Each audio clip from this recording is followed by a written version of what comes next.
గొప్పవాడును నిజరక్షకుడైన యేసయ్య నామములో అందరికీ వందనాలు, దేవుని స్తోత్రాలు.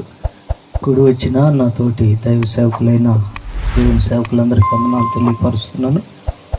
ఇది చాలా విలువైన విషయం. భూమి మీద ప్రతి మనిషికి అవసరమైనది ఇల్లు, ఆ తిండి, గుడ్డ అని చెప్పి లోకంలో అనుభవించిన మనుషులు చెప్పుచున్నట్లుగానే దేవుని మాట చాలా విలువైన విషయాలను తెలియపరుస్తూ వస్తూ ఉంది. దేవుని మాటకు లోబడిన వారి యొక్క శ్రేష్టత్వాన్ని, దైవ సంబంధమైన నీతిని గురించి దేవుని యొక్క సేవకులు ఇప్పటివరకు చెప్తూ వచ్చారు. ఏ ఇంట్లో రక్షణ ఉంటుందో ఆ మనిషట దేవుని చేత కట్టబడతాడు అని. అందుకనే భక్తుడైనటువంటి దావీదు గారు 127వ కీర్తనలో ఈ మాట మొదటి మాటలో రాస్తూ వస్తాడు. అదేమనంటే, యెహోవా ఇల్లు కట్టించని ఎడల దాని కట్టువారి ప్రయాస వ్యర్థమే. చాలా స్పష్టమైన మాటలు వింటూ వచ్చాం. ఇంట్లో ఏముండాలో ఉండిన దానికి అది కాపాడబడినట్లుగా ఏం అవసరమో అన్న మాటలు వింటూ వచ్చాం. అసలు దేవుడు మనల్ని కోరుకుంటుంది ఏంటంటే, మనం కట్టబడాలి. దేవునికి స్తోత్రం కలుగును గాక. తొందరగా విడిచిపెడతాను. ఇప్పుడు హల్లెలూయా చెప్పండి గట్టిగా. హల్లెలూయా. బ్రతిమలాడుకోవాల్సి వచ్చి, ఎందుకంటే పైన ఎండ భయంకరంగా ఉంది. అందుకే 10 గంటలకు స్టార్ట్ చేద్దామంటే లేట్ అయింది. ఏది ఏమైనా ఈ మధ్యాహ్నపు వేళ కొన్ని మాటలు, దేవుని మాటలు వినుట ద్వారా ఈ కుటుంబానికి మనకు ఆశీర్వాదం కనుక ఏదో పిలిచి భోజనం పెట్టి పంపిస్తే అది అంత శ్రేష్టమైనది కాదు. అది లోకస్తులు చేసేటటువంటి పని. దేవుని మాట వినుట ఎంతైనా శ్రేష్టం కనుక ఆ మాటను ఒక మాట మీకు జ్ఞాపకం చేస్తాను. చూడండి, చెప్పబడినట్లుగా సహోదరుడు చెన్నయ్య గారిని ప్రేమించి మంచి ఇంటినిచ్చాడు. అదేవిధంగా చెన్నయ్య కూడా తన జీవితాన్ని కట్టమని దేవునికి గనక అప్పగించుకోకపోతే, చెన్నయ్య ఒక్కడే కాదు, కూర్చున్న మనమందరం కూడా దేవుడు కట్టడానికి ఇష్టపడినప్పుడు అది కట్టబడినట్లుగా మనం దేవుని యొక్క చిత్తానికి అప్పగించుకోకుండా, అంగీకరించబడకుండా ఉంటే, ప్రియమైన వారులారా, బైబిల్లో చాలామంది ఉన్నారు వారి వారి జీవితాలను కట్టుకునే వారు. ఈ ఇల్లు ఏ విధంగా కట్టబడిందో పరలోకంలో మన కొరకు కూడా దేవుడు ఓ శ్రేష్టమైన ఇంటిని కడుతున్నాడంట. చప్పట్లు కొట్టండి గట్టిగా. ఇది కట్టినట్లుగా రాళ్ళు లేకపోతే సిమెంటు, ఇసుక, కంకర, ఇనుముతో కాదు. అక్కడ ఉన్నటువంటి కట్టబడుతున్నటువంటి ఆ గొప్ప నివాసము చాలా శ్రేష్టమైనది. ప్రకటన గ్రంథంలో చదివితే చాలా స్పష్టంగా దాని నమూనా, దాని కట్టడ ఎన్ని విలువైన ముత్యములతో, రత్నములతో కట్టబడుతుందో చాలా స్పష్టంగా వ్రాయబడింది. అయితే దేవుని బిడ్డలారా, అక్కడికి వెళ్ళాలంటే ఇదిగో ఇక్కడ ఈ ఇంట్లో చెన్నయ్య ఉండటానికి, వారి కుటుంబం ఉండటానికి దేవుడు వారికి ఇచ్చినటువంటి కృప ఉన్నది. అయితే పరలోకానికి వెళ్ళటానికి ఇక్కడ ఇల్లు ఉన్నా లేకపోయినా దీనిని బట్టి ప్రభువు సంతోషించువాడు కాడు. రెండోది ఏమిటంటే, అక్కడికి వచ్చే వారిని బట్టి పరలోకమంతా సంతోషిస్తుందట. స్తోత్రం కలుగును గాక. అందుకని దేవుని బిడ్డలారా, మనం పరలోకం పోవటానికి దేవుని చేత కట్టబడే 1-2 విషయాలు చెప్పి నేను త్వరగా ముగిస్తాను. చూడండి, ఈ ఇల్లు ఏ విధంగా అందంగా అలంకరించబడిందో. పరలోకంలో కూడా ఆయనకు ఇష్టానుసారంగా బ్రతికిన వారి నిమిత్తమై అక్కడ కట్టబడుతున్న ఇల్లు ఎదురు చూస్తూ ఉంది. దేవుడు ఇప్పుడు దాన్ని నిర్మిస్తున్నాడు. నిర్మాణం పూర్తయిన వెంటనే ఇక్కడ నుండి మనం పరలోకం వెళ్ళవలసిన వారమై ఉన్నాము. దాని కొరకు పరిశుద్ధ గ్రంథమైన బైబిల్లో యెహోవా కట్టే ఇల్లు ఎట్లా ఉంటుంది అనే సంగతిని ఒక చిన్న మాటను జ్ఞాపకం చేస్తాను. 118వ కీర్తన 22వ వాక్యంలో ఒక మాట రాయబడింది. త్వరగా తీయాలి. 118వ కీర్తన 22వ వాక్యం. ఇల్లు కట్టువారు నిషేధించిన రాయి మూలకు తలరాయి ఆయను. ఎవరు ఈ రాయి? ఏ ఇల్లు కట్టబడుతుంటే ఇది నిషేధించబడింది అని దేవుని వాక్యంలో గనక మనం జాగ్రత్తగా చూస్తే, దేవుని ఇల్లు మనమేనట.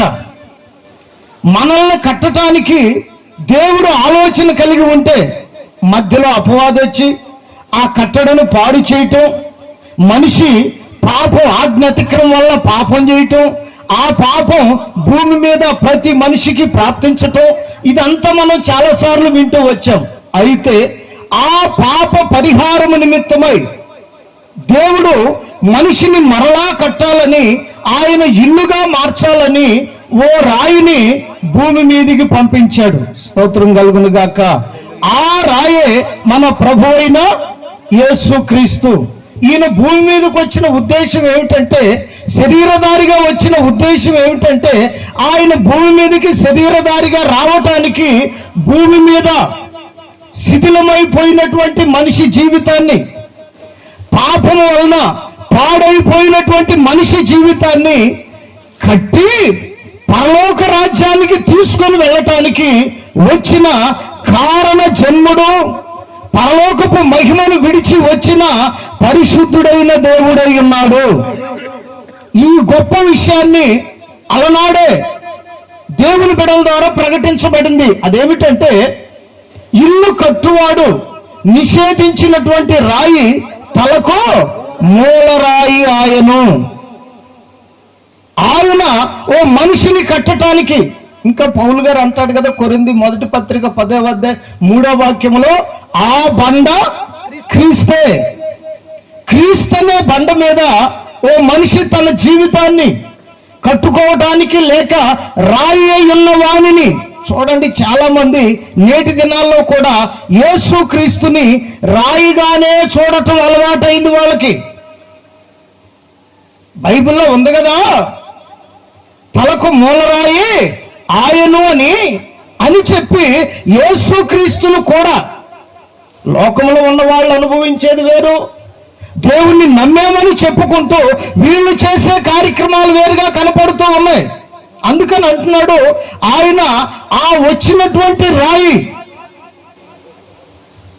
ఆయనను రాయిగా చూపించుకోవటానికి కాదు కానీ ఆయనలో జీవముండెను, ఆ జీవము మనుషులకు చప్పట్లు కొడుతూ దేవుణ్ణి మహిమపరుద్దాం.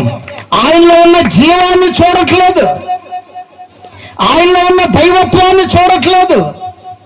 రాయి అని దేవుడు చెప్పాడు, ఆ రాయిలోనే మేము చూస్తాం, ఆ రాయి ద్వారానే మేము చూస్తామని చాలా మంది మనుషుల్లో ఇట్టి కార్యాలు క్రియలు మనం భూమి మీద గమనిస్తూ ఉన్నాం. అందుకనే యేసుక్రీస్తు జన్మైన, ఆయన యొక్క జీవన విధానమైన జీవముతో కూడినదై ఉన్నది. ఈ జీవన సంబంధమైన వ్యాపారంలో మనుషుని యొక్క జీవితం ఏడవబడుతూ ఉండగా ఆయన వచ్చి ఏ విధముగా బ్రతికితే పరలోకములో మనము శ్రేష్ఠులుగా, దేవుడు కట్టుచున్న ఇంటిలో శ్రేష్ఠులుగా మనం వెళతామనే ఓ లైఫ్ స్టైల్, జీవన విధానాన్ని యేసుక్రీస్తు స్పష్టంగా భూమి మీద చూపించినట్లుగా మనం చూడగలుగుతూ ఉన్నాం. దానిలో నుండే మనము నేర్చుకుంటున్న పాఠాలు. ఒక ఆయన ఇట్లానే యేసుక్రీస్తు చెప్పినటువంటి ఉపమానం ఇది. ఆయనకి జ్ఞానం ఉంది, అందుకే బైబిల్ చెప్తుంది ఇల్లు కట్టబడాలంటే జ్ఞానం కావాలంట. స్తోత్రం కలుగును గాక. చెప్పండి హల్లెలూయా. జ్ఞానము గల స్త్రీ ఇల్లు కట్టును. ఇల్లు కట్టబడటానికి జ్ఞానం అవసరం. ఎవరు ఆ జ్ఞానం అంటే మన ప్రభు అయిన యేసుక్రీస్తే ఆ జ్ఞానమై ఉన్నాడు. ఓ మనిషి ఈ ఇంటిని కట్టుకున్నట్లుగా తన జీవితాన్ని కట్టబడి దేవునికి ఇష్టముగా బ్రతకాలి అంటే ఆ మనిషికి యేసుక్రీస్తు అనే జ్ఞానం కావాలి. ఆ జ్ఞానం లేకపోవటం వల్లనే రాయిలో యేసుక్రీస్తును చూస్తున్నారు. కలుగజేసిన సృష్టిలో ప్రతిదానిలో దేవుని యొక్క మాట ద్వారా ఈ సృష్టి కలుగజేయబడింది, కానీ మనిషి నాసికా రంధ్రాల్లోనే దేవుడు తన జీవవాయువును ఊదాడు. హల్లెలూయా. వీటన్నిటిలో దేవుని చూస్తున్నటువంటి మనుషుడు తనలో ఉన్న, తాను కలుగజేయబడిన, తాను నిర్మించబడిన దేవుని యొక్క ప్రేమను గాని దైవత్వాన్ని గాని కనుగొనలేకపోవటమే అజ్ఞానానికి మూల కారణము. అందుకని ప్రియమైన వార్లరా, ఓ మనిషిని దేవుడు కట్టడానికే యేసుక్రీస్తును భూమి మీదకి పంపించారు. ఆయన వచ్చి ఏ విధంగా బ్రతకాలి, ఏ విధంగా ప్రార్థన చేయాలి, ఏ విధంగా నడవాలి, ఎవరితో ఎట్లా మాట్లాడాలి, ఏమిటి మన పరలోకపు జీవన విధానంలోనికి ఓ మనిషి వెళ్ళాలి అంటే భూమి మీద ఎట్లా ఉండాలనే సంగతిని చాలా స్పష్టంగా తాను జీవించిన 33.5 సంవత్సరాల్లో ఆయన చూపించిన గొప్ప దేవుడై ఉన్నాడు. అందుకని ఆయనను బట్టి మనము జ్ఞానము నేర్చుకోవలసిన వారమై ఉన్నాము. ఇందాక అయ్యగారు చెప్పారు, పట్లపాడు నుంచి వచ్చిన దైవ సేవకులు చెప్పారు, ఒక ఆయన ఉన్నాడు దేవుని మాట విని తన ఇంటినట రాయి మీద కట్టుకున్నవాడు. స్తోత్రం కలుగును గాక. ఇంకొక ఆయన ఉన్నాడు, ఆయన ఎవరంటే దేవుని మాటకు పొరపాటున అంగీకారము తెలిపేవాడు కాడు.